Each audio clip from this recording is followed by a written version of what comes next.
Many people have asked, where did dinosaurs fit into the biblical timeline? And what does the Bible say about dinosaurs? Yes, the Bible does mention dinosaurs, even specifically. But before we get there, let's take a quick look at the big picture.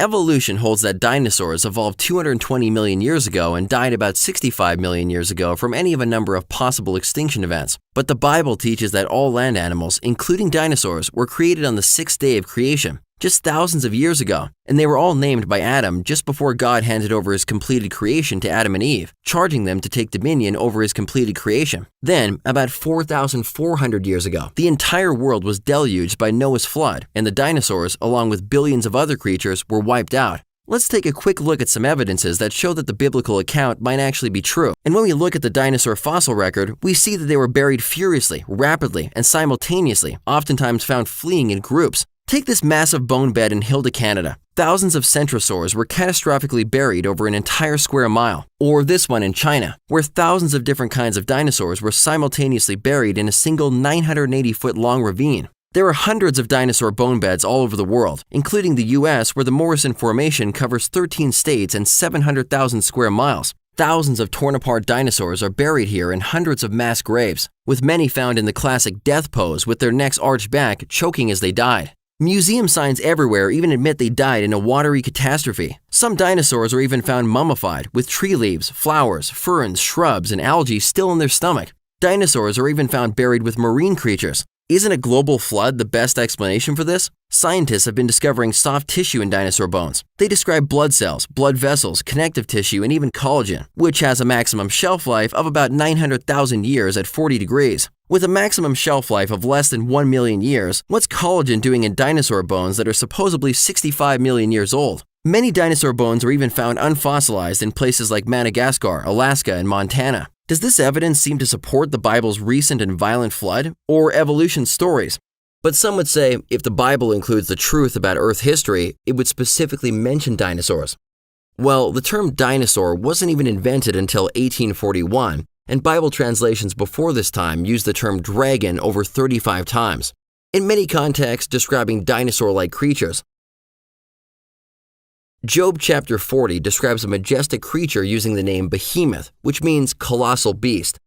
In context, Job and his philosopher friends just finished over 30 chapters of dialogue trying to explain God and why he would allow such hardships into Job's life. Then God shows up in a whirlwind, tells Job to brace himself like a man, and says that he would be the one asking Job the questions for a while. Then, for 4 chapters straight, God asks Job 77 rhetorical questions that all have to do with creation. After explaining to Job that he is the master designer of space and earth, God describes 13 of his created animals, such as an ostrich, horse, and deer, then caps off the discussion by telling Job about his 2 grandest creations, Behemoth and Leviathan. God calls Behemoth the first of all his ways, meaning the first in rank, the chief, the most supreme of his creative works. In context, God is saying to Job, sit down, brace yourself, and now I will tell you of the chief of all my works, the biggest, most amazing land creature I ever made. When we scan through all land-dwelling creatures, both living and extinct, which one comes up as the first in rank, the most colossal, or the chief? Clearly the sauropod dinosaur. Pairing God's word that Behemoth is the grandest creature he ever made with the fact that sauropods are the largest land creatures we've ever found should give us a clue to Behemoth's identity. Sauropods were huge. The largest one found to date was over 120 feet long. That's 10 freeway lanes across. At a weight of 76 tons, it's a wonder these creatures could even walk. God even describes Behemoth's diet, eating grass like an ox. In 2005, researchers found grass and sauropod coprolites in India, and some paleobotanists are even saying that this will cause a rewrite in our understanding of dinosaur evolution, because evolution holds that grass didn't evolve until millions of years after the dinosaurs had gone extinct. God describes Behemoth's strength in his hips and power in his stomach muscles. Again, we have a strong clue that Behemoth was a sauropod dinosaur because, while many animals have strong hips and stomach muscles, none were as strong as the sauropod. The muscle structure around the hips and stomach that were necessary for sauropods to move, walk, turn, and eat would be incredible. In fact, for some sauropods, like the Diplodocus, its highest point of its core body was the hips, and its whole body balanced on the hips, front to back. Diplodocus was able to rear up on its back legs and balance on its tail like a tripod, making use of the hips to support not just the back half of its body, but the front half too. This required enormous strength in the hip and stomach muscles, considering they lifted tons of its own body into the air. Below the hips was an incredible weight distribution system that went from a massive femur, which in some cases was about 8 feet long, to 2 shin bones, then to 5 toes. Behemoth's tail also closely matches those of sauropods. God describes that he moves his tail like a cedar tree, and follows this by stating the sinews of his thighs are tightly knit.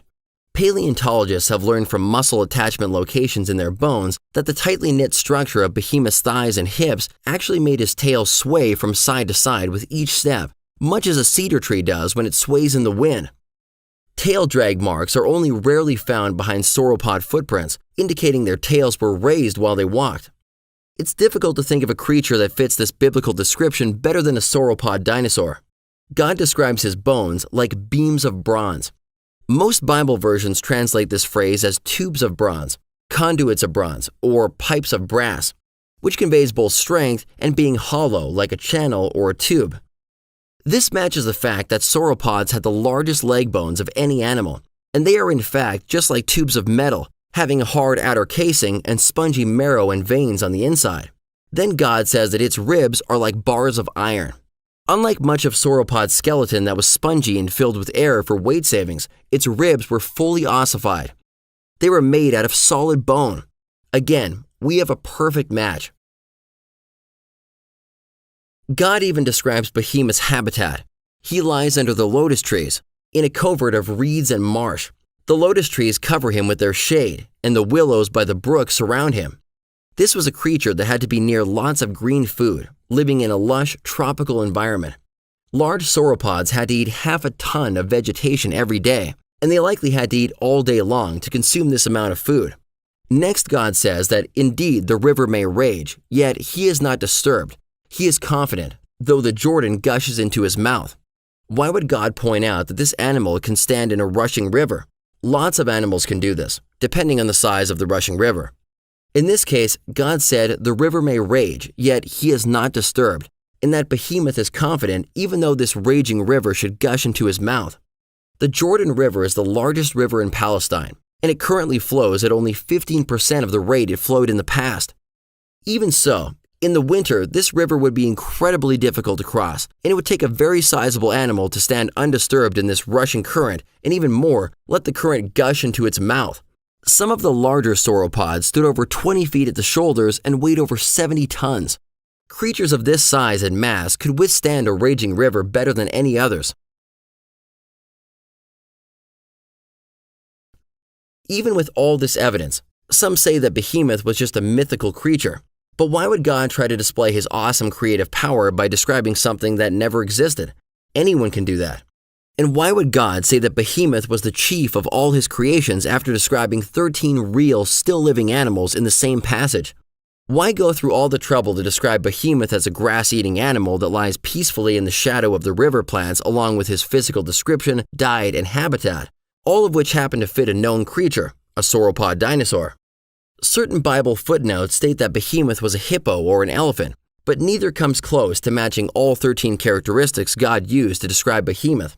Certainly hippos and elephants aren't the first in rank or chief of God's creations. Would God tell Job to gird up his loins, to behold the chief of his creations, just to show off a hippo? An elephant? These creatures were plentiful. They also don't have tails that sway like cedar trees, and both of these animals have been captured and killed by man throughout history. But God says that only Behemoth's creator can approach him, that he cannot be captured by humans when he is on watch, and that no one can use barbs to pierce his nose.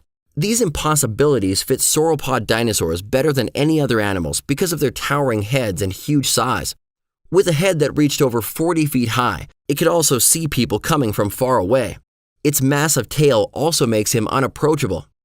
Based on what we know from fossils, some sauropods could cover a 200-foot circle with deadly force using their tails, which could be over 50 feet long and weigh over 13,000 pounds. Recent studies have shown that some sauropods could probably create sonic booms with their tails, just like a whip. It's not by chance that God says to Job that Behemoth can only be approached by his creator. Good luck even getting near this creature to put a snare in its nose. To this day, elephants and hippos are surrounded by hunters and killed, but sauropods better fit this passage because they are simply unapproachable. God says that he made Behemoth along with man, like during the same creation week, not millions of years ago. God made Adam as the last of his creations and gave him dominion over all the animals that had just been created during creation week, not just some of the creatures. Why else would God tell Job to consider or behold a creature which no human had ever seen? Just in the last 20 years, over 50 articles have been published in scientific journals that have documented 14 bioorganic materials in dinosaur bones that simply cannot be millions of years old.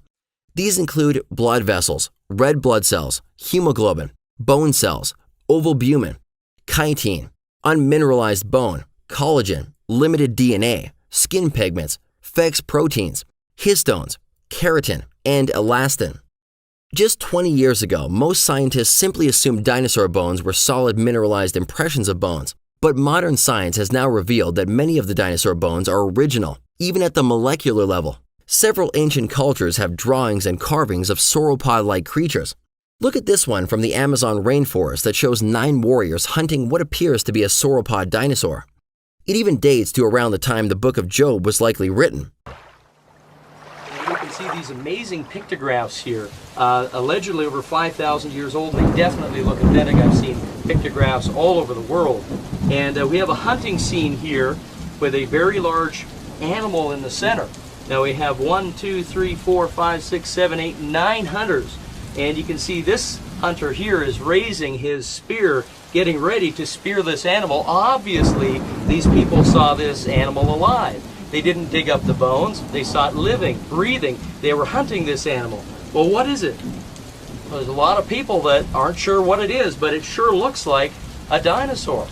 It's got the long neck, the small head, the big body, and the large tail.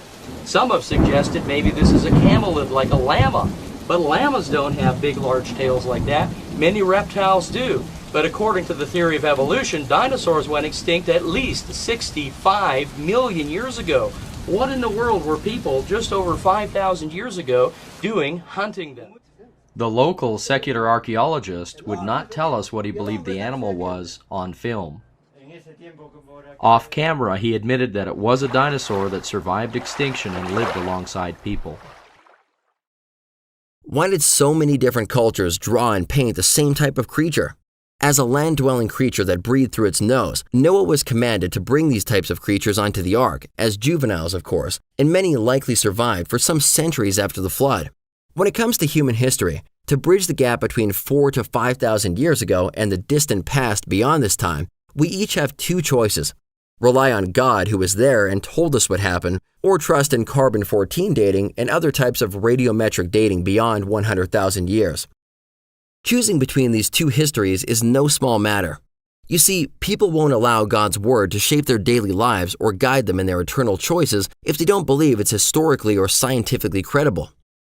God's timeless word lays out Earth's initially perfect creation, the fall, the flood, and life afterwards. The New Testament describes Christ as the only way to be reconciled to God and live with Him in eternity. His timeless word gives us a clear testimony about when He created the world and the creatures that were present in the original creation, plus some of His magnificent creatures that survived after the flood. Why would God dedicate one of His longest animal descriptions to Behemoth, calling him the chief? Could it be to reassure Christians today that His word really is true, permanent, and dependable, and the viewpoint offered by the world is not?